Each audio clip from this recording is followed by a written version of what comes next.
You wake to the sound of a scream that is not quite a scream, muffled, strangled, buried behind lace curtains and the polite silence of a respectable English street. It is Manchester, 1847. A night colder than bone, a night when frost licks the window panes like a predator waiting to be let in. And yet, what freezes the blood is not the weather. It's the realization that the sound comes from your sister's bedroom, the master's suite. Her sobbing has become as routine as the tolling of the church bell, so familiar that no neighbor dares ask, no servant dares mention it. In Victorian England, such cries were not scandal, they were expected. This was marriage. Not romance. Not love. Not the gilded illusion painted in novels and oil portraits. No, marriage was a contract of ownership, a legal erasure of identity, a transaction where a woman ceased to exist and became a vessel, a possession, a shadow bound in silence. The doctrine was called coverture, and it meant that when a woman said I do, she was absorbed into her husband like ink into water, dissolved, erased. Her body, her money, her name, even her thoughts, all became his property. The law declared it, the church sanctified it, and society smiled at it. You see, the Victorians perfected the art of control, but not in ways the history books admit. Their empire was not only built on coal and iron, but on the quiet obedience of women whose lives were ground down into dust beneath the gears of industry and patriarchy. Behind the parlor music and the polite dinners, there was a machinery of control more efficient than any steam engine, the family unit, where wives became prisoners wearing silk instead of chains. And this is the truth they never told you, marriage in the Victorian age was not a sanctuary but a battlefield disguised as a church aisle. It was where a man's power was declared absolute, and a woman's suffering was written off as duty. To speak of it was sin.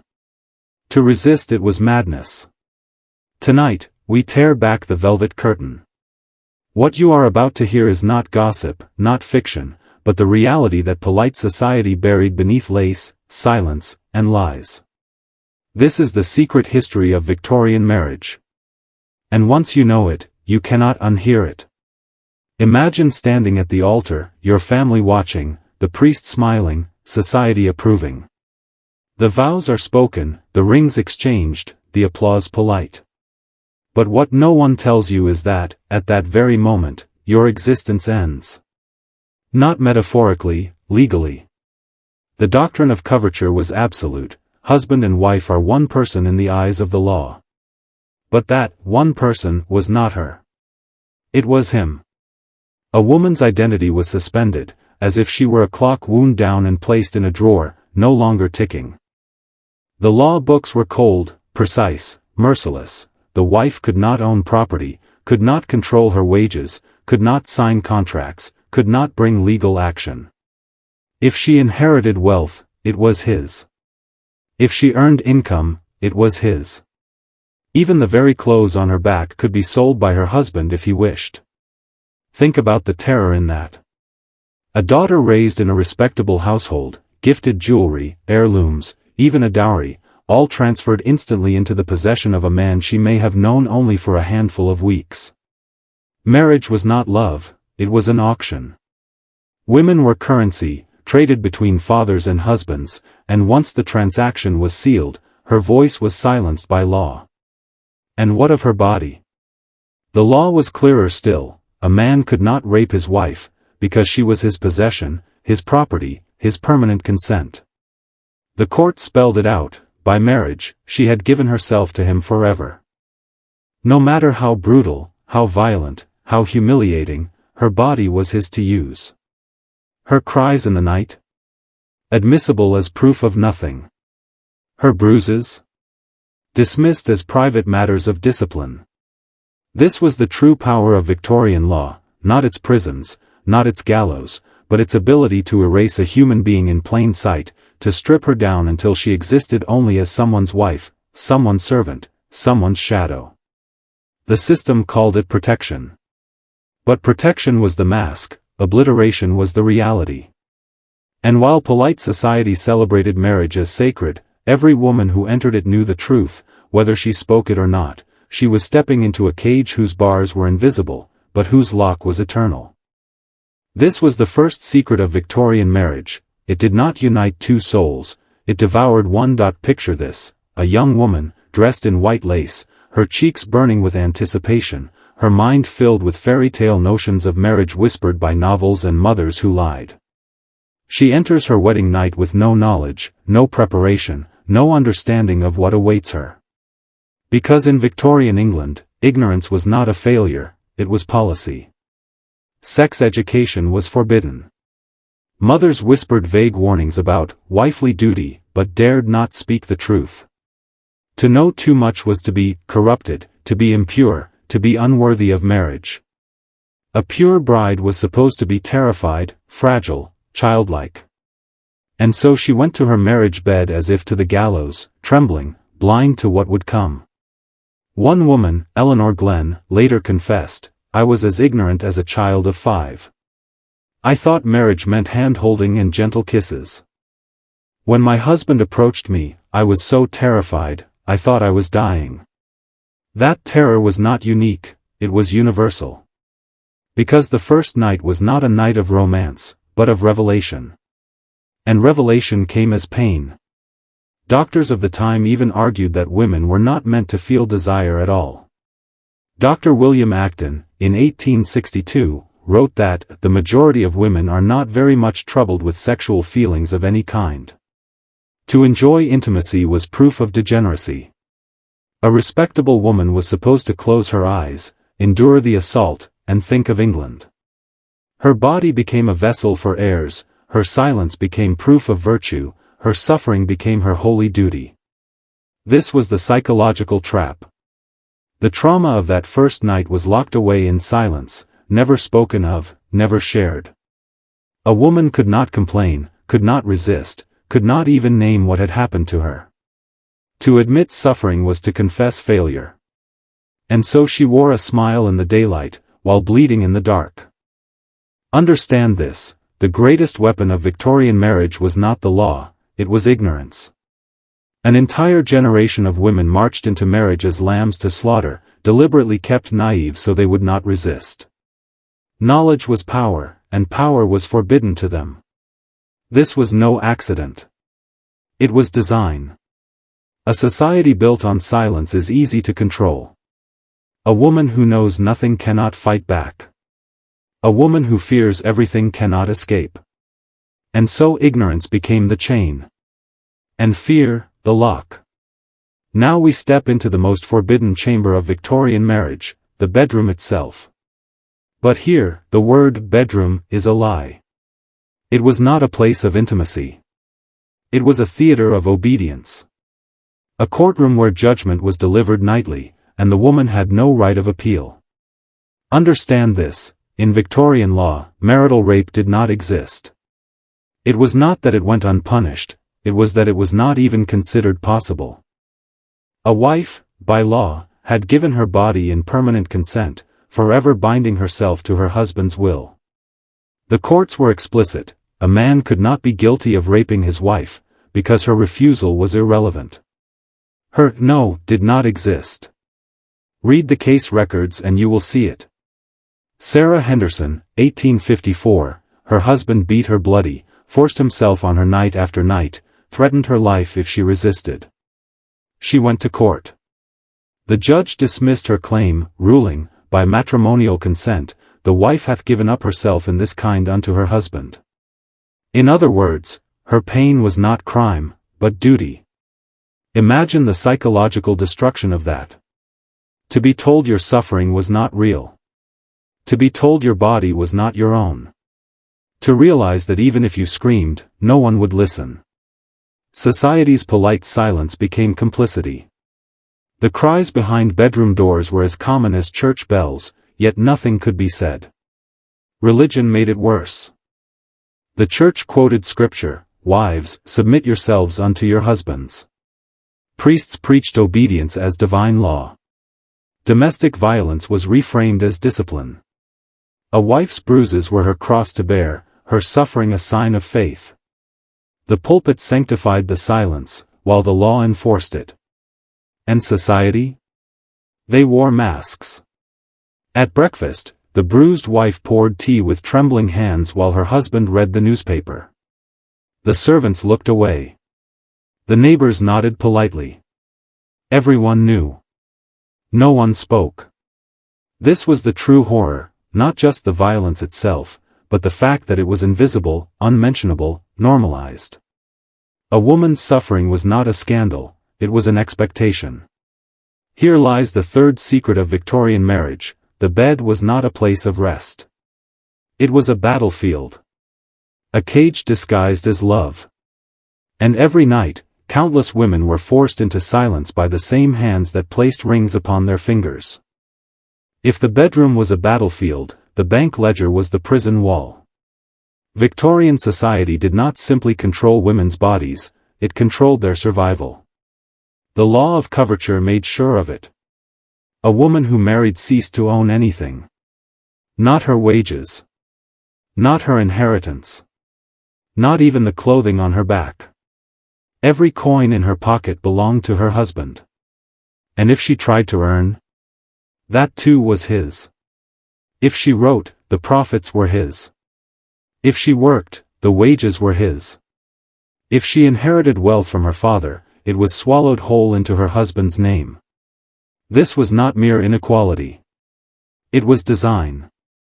An engineered dependency. A cage built not of iron bars but of economics. A married woman had no money of her own. No way to leave. No way to survive without him. If he withheld funds, she starved. If he forbade her from travel, she stayed imprisoned. The law backed him at every turn. Margaret Whitmore learned this truth the hard way. She begged her husband Charles for money to visit her dying mother. He refused. Not because they couldn't afford it, but because he didn't want her to go. She had no funds of her own, no means of paying for a carriage, no legal right to disobey him. So she stayed. And her mother died without her by the bedside. The cruelty was not accidental, it was systemic. And the trap closed tighter for middle-class women. They could not work without losing respectability. They could not rely on inheritance, for few had wealth to claim. So marriage became necessity, not choice. To refuse marriage was to become a spinster, mocked, pitted, exiled from polite society. An unmarried woman was not independent, she was a failure. Fathers and mothers traded daughters like investments, weighing suitors by financial stability rather than character. A man's income, his property, his ability to maintain appearances, these were what mattered. The daughter's feelings? Irrelevant. She was livestock on the marriage market, judged by her beauty, her dowry, her breeding potential. The economic trap was absolute. A woman did not marry for love. She married to eat. To survive. To exist. And the moment the vows were spoken, she ceased to be her father's burden and became her husband's property. This is the fourth secret of Victorian marriage: it was not sacred union, but financial enslavement. A woman's freedom was a luxury she could never afford. The Victorians worshipped fertility as empire's fuel. A wife's highest purpose was not companionship, not partnership, not even love. It was reproduction. Her value measured in pregnancies. Her success counted in sons. And her failure marked by the silence of empty cradles. The pressure was relentless. From the moment vows were spoken, a wife was expected to conceive, again and again. The average Victorian woman spent most of her adult life either pregnant or nursing. Queen Victoria herself bore 9 children and despised the process, calling childbirth horrid and pregnancy the animal side of woman. If the Queen, with all her luxuries, called it suffering, imagine the fate of ordinary women with no medicine, no anesthesia, no choice. Each pregnancy was a gamble with death. Maternal mortality was staggering: 1 out of every 200 births ended in the mother's coffin. Infections swept through lying in wards. Bleeding was common. The agony was unrelieved. For countless women, motherhood was not joy, it was terror. And still, society demanded more. Contraception was unreliable, abortion illegal, choice non-existent. A woman who resisted her duty was condemned as unnatural, selfish, even wicked. Doctors claimed women were made for childbearing. Priests declared childbirth pain was God's punishment for Eve's sin. The empire demanded new subjects, and women's bodies were the machines to manufacture them. This was no accident. The cult of domesticity dressed it up in sentiment. Women were the angels in the house, delicate, pure, exalted in motherhood. But beneath the poetry was brutality. The angel in the house was not free, she was a prisoner in her own body, forced to endure an endless cycle of conception and suffering until her health collapsed. Charlotte Perkins Gilman, who later wrote The Yellow Wallpaper, was nearly destroyed by this system. Prescribed the infamous rest cure after childbirth, a regimen of isolation, silence, and enforced idleness, she nearly lost her sanity. Her story was not rare. The medical system itself became a tool of control, declaring women hysterical if they resisted, fragile if they questioned, broken if they disobeyed. And so the home became both cradle and coffin. Women were praised as saints while being used as livestock. They were worshipped for giving life, but buried when life took too much from them. Now pause and listen carefully. If you've followed me this far into the descent, write these words in the comments to prove you are awake. I will not be erased. I will not be erased. Type it twice. Not for me, but for yourself. Lock it in. This is how you cross the threshold, how you claim the identity of someone who sees through the lies. Because from this point forward, the revelations only grow darker. They called her the angel in the house. It sounds poetic, almost flattering. But like every Victorian phrase, it was a mask. Beneath it lay the most insidious form of control. The angel in the house was supposed to be pious, pure, submissive, and domestic. She was praised as holy, exalted as delicate, worshipped as a moral guardian. But there was a condition: she could only be praised if she remained powerless. Step beyond obedience, and the angel became a demon. The role was not celebration. It was containment. The cage was everywhere. In religion, preachers thundered that woman's duty was to submit, her suffering divinely ordained. In medicine, doctors declared women fragile, their bodies defective, their minds unstable, prone to hysteria if they strayed beyond domestic roles.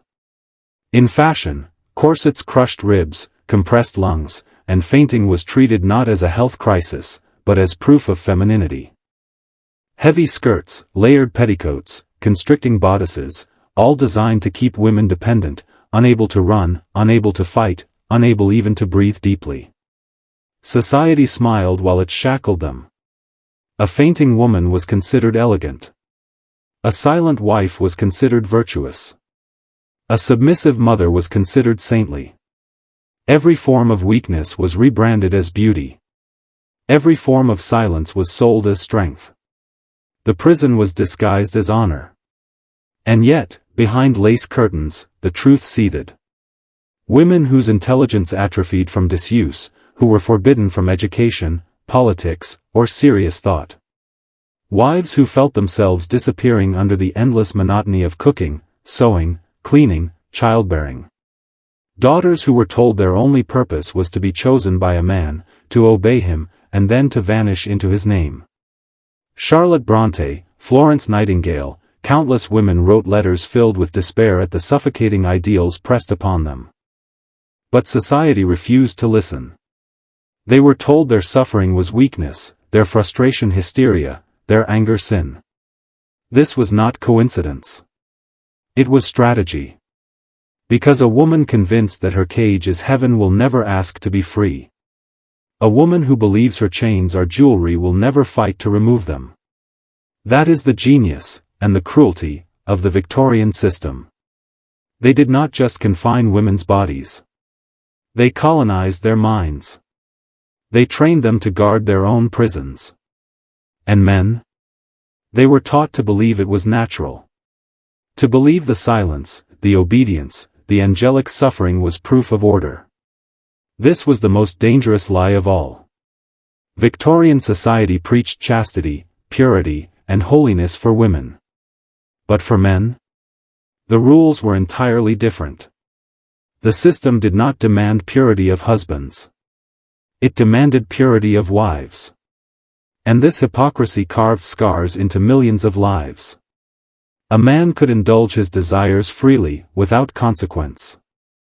Brothels flourished in London, with thousands of women trapped in sex work, many of them underage, many forced by poverty, some barely out of childhood. The same society that branded wives as angels turned a blind eye when their husbands prowled the night. Respectable men kept mistresses while their wives raised children in ignorance. And when disease spread, syphilis, gonorrhea, it was women and babies who suffered. A husband infected his wife, and through her, his own newborn children. Innocence became collateral damage. But the law? It protected men. The infamous Contagious Diseases Acts of the 1860s forced prostitutes to undergo invasive medical examinations, branding them as carriers of infection, while their male clients faced no punishment. Women's bodies were policed, violated, controlled, but men's were free. The double standard was not hidden. It was celebrated as natural. And society fed the lie. A woman was expected to marry a virgin and stay faithful forever. A man was expected to sow his wild oats, to indulge before marriage, to seek release when his wife was unavailable. If she resisted his advances, he sought others. If she defied him, she risked abandonment or violence. The marriage vow bound her, never him. One testimony from the time tells of a woman who contracted syphilis from her husband. She pleaded for justice. The court dismissed her claim, declaring she had no rights against her husband's body. She was expected to submit, even to the infection that would destroy her health. This was not marriage. It was sanctioned hypocrisy. And yet society kept the mask intact. Respectable women were shielded from the knowledge of sex, raised in ignorance so they would enter marriage unprepared. They were told nothing, taught nothing, expected to endure everything. Meanwhile, men moved between brothel and parlor, indulging their desires while preserving the illusion of purity within their homes.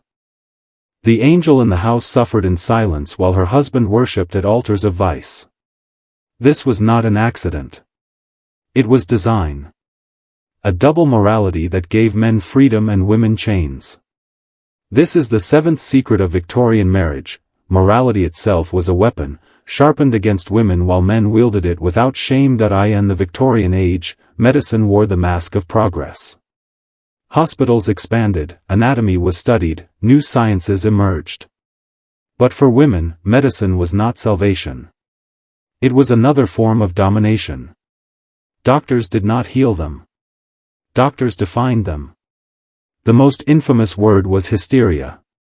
It became the universal diagnosis for female suffering. A woman fainted? Hysteria. A woman resisted her husband?